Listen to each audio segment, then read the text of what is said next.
روزگاری پیامبر اولوالعزمی مثل حضرت موسی علیه السلام از نسل حضرت ابراهیم، از شاخه اسحاق پیامبر شده، کتابی آورده که قرآن با عنوان نور و هدایتگر از اون یاد کرده، یعنی تورات.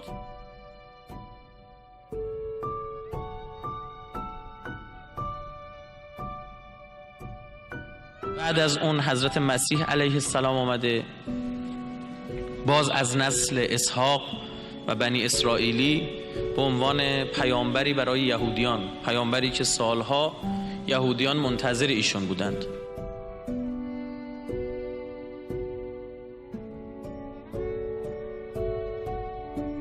حضرت مسیح 2 تا کار قرار بود انجام بده.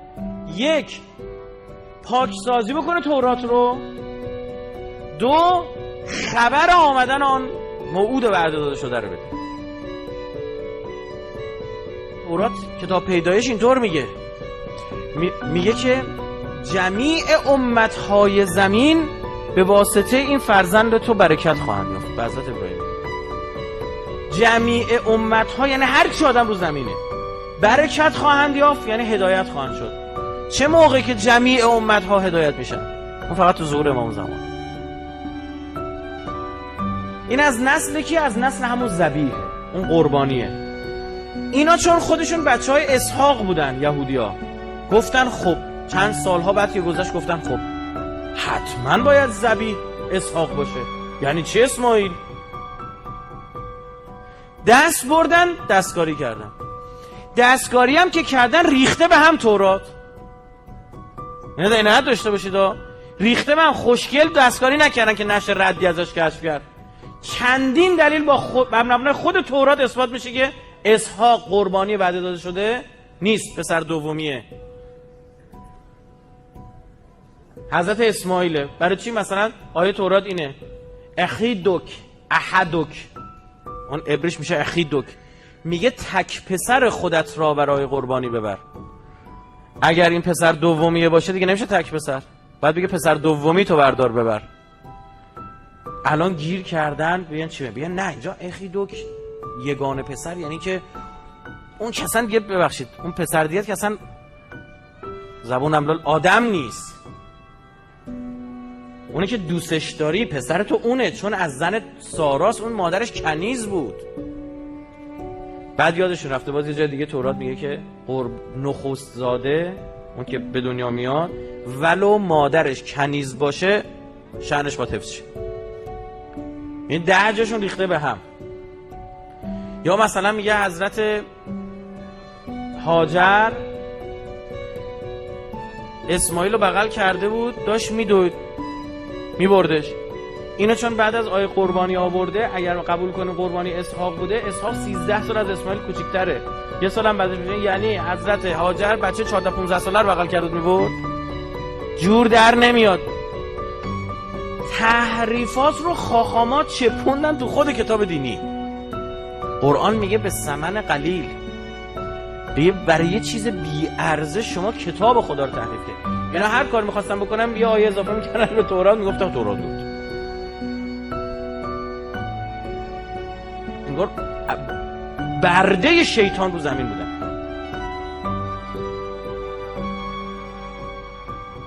شما برید تورات رو نگاه کنید، نسخه های مختلف، نسخه بحرالمیت، نسخه تورات سامری، اصلا ببین یعنی 6000 تا اختلاف بین 2 تا تورات. 6000 تا اختلاف، یعنی با مسلمان اصلا 6000 تا آیه داره اون توراتون که 6000 تا اختلاف. ببین این تحریفات به جای رسید خدا دیگه آخرین پیامبرشو برای اینا میفرسته از بنی اسرائیل. دقت کن کیو میفرسته؟ عیسی ابن مریم علیه السلام. عیسی ابن مریم میگه که بدونید من تورات قبول دارم، اون تورات اینا نی. اینقدر اینا تحریف کرده بودن که فکر کنن حضرت عیسی یه دین جدید آورده. حضرت مسیح عملا دین جدیدی نیاورده بود، اصلا نیومده بود دین جدید بیاره، اومده بود پاکسازی کنه. چون گفتش که دروغ بهتون گفتن اسحاق قربانی است، اسماعیل اون قربانی وعده داده شده بود. این یعنی چی؟ یعنی آقا جون 1000 سال 1300 سال تا حضرت موسی، از حضرت موسی تا حضرت عیسی خالی براتون بستن.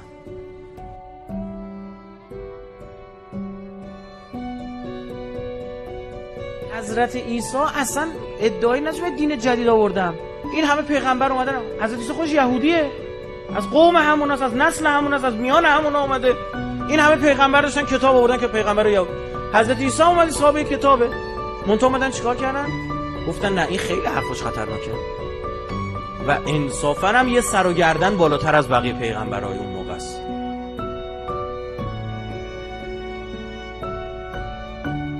وقتی حضرت مسیح اومد دیدن، حضرت مسیح اومد یه خبرم به اینا داد، گفت بدانید که چون بنی اسرائیل اینقدر شما عهد شکستید، دیگه بعد از این از بین شما پیغمبری نخواهد آمد. این شاخه خشکید، این عیناً تو انجیل هست.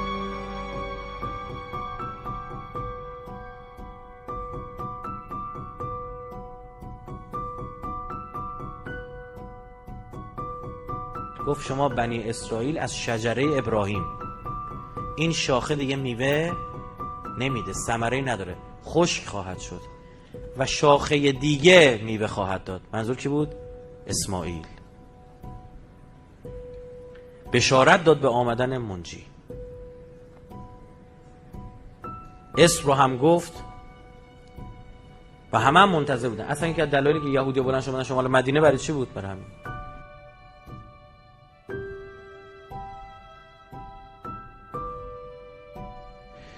حضرت عیسی وقتی آمد یهودی‌ها دو دسته شدن، عده‌ای که میگفتن این حرفش درسته، یه عده دیگه میگفتن نه رگ نژادیشون زده بود بالا، باید میپذیرفتن دیگه، خوش شده دیگه، حقو نمیتونستن بپذیرن.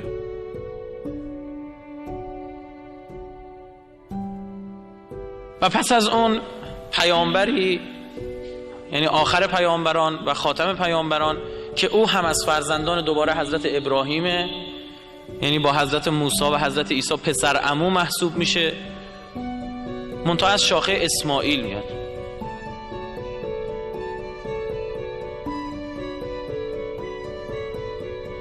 اشارات به این دو پیامبر علل خصوص، یعنی حضرت مسیح و رسول گرامی اسلام علیهم السلام، بسیار واضحه در تورات و کتاب مقدس. من نمیدونم حالا چرا واقعا یهودیان نخواستن بپذیرن و چه توجیهی برای نپذیرفتن داشتن، خودشون میدونن و خداشون.